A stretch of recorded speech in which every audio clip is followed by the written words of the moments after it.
In the early 2000s, standing inside a small neighborhood shop, the shelves are neatly stocked, the shopkeeper greets customers by name, and almost every transaction ends the same way: cash placed on the counter, counted carefully, and handed over with a sense of certainty. In that moment, cash feels simple, reliable, powerful. It's not just money, it's control.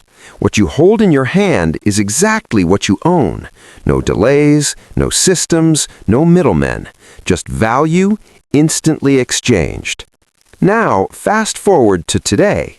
It's 2026. The same shop still exists, but the scene has changed.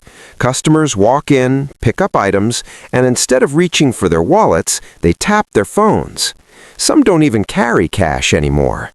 Digital payments have become the norm, and physical money is quietly fading into the background.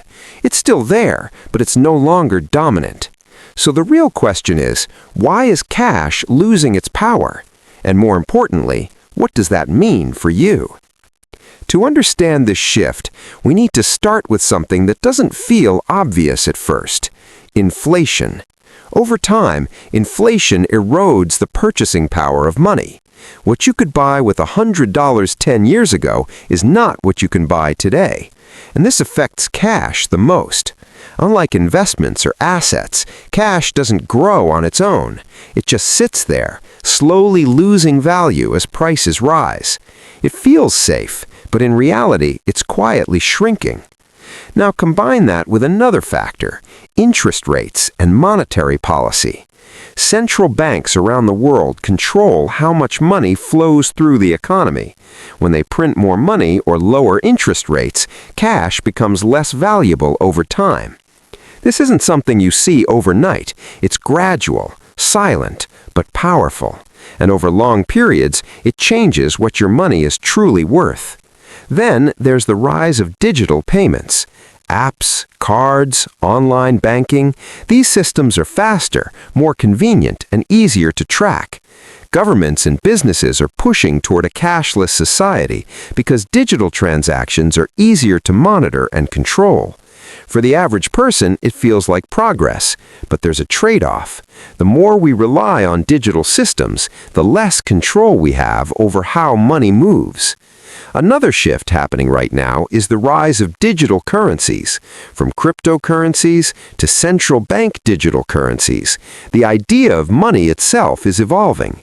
These new forms of currency aren't physical. They exist entirely in digital form. And while they bring efficiency, they also raise questions about privacy, control, and long-term stability. If money becomes fully digital, cash could eventually become obsolete. At the same time, consumer behavior is changing. People are spending money differently when they don't physically see it. Studies have shown that digital payments make it easier to spend without thinking. When you hand over cash, you feel the loss. When you tap a screen, that feeling is reduced. Over time, this leads to higher spending and lower savings, another subtle way cash is losing its influence. We also can't ignore the role of banks and financial systems. When your money is in cash, it's fully in your control. But when it's in a bank or digital platform, it becomes part of a larger system. Banks can limit withdrawals, governments can impose regulations, and access can be restricted under certain conditions. This doesn't happen often, but the possibility itself changes the nature of money. Another hidden factor is how wealth is built today. In the past, saving cash was seen as responsible financial behavior. Today, simply saving cash is often not enough. Wealth is built through investments, stocks, real estate, businesses, and other assets that grow over time. Cash, by comparison, is static, and in a world that rewards growth, staying still means falling behind.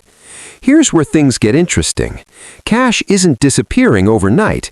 It's not going to vanish suddenly, but its role is changing.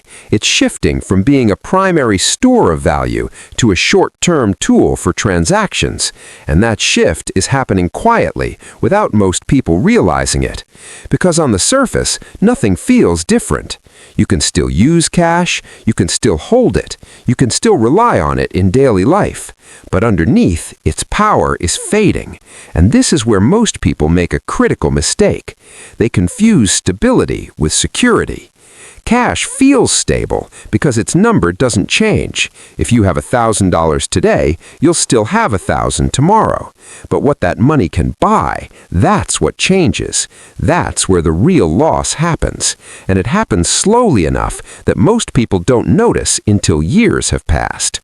So the smarter question isn't, should I stop using cash? The better question is, how much of my wealth is sitting in something that isn't growing? Because in today's financial world, standing still is the same as moving backward. And the people who understand this early don't abandon cash, they use it differently. They keep enough for flexibility and emergencies, but they focus on putting the rest into assets that can grow, adapt, and outpace inflation. Because the reality is simple. Cash isn't becoming useless. It is quietly losing its power. And the sooner you understand that shift, the better prepared you'll be for the future.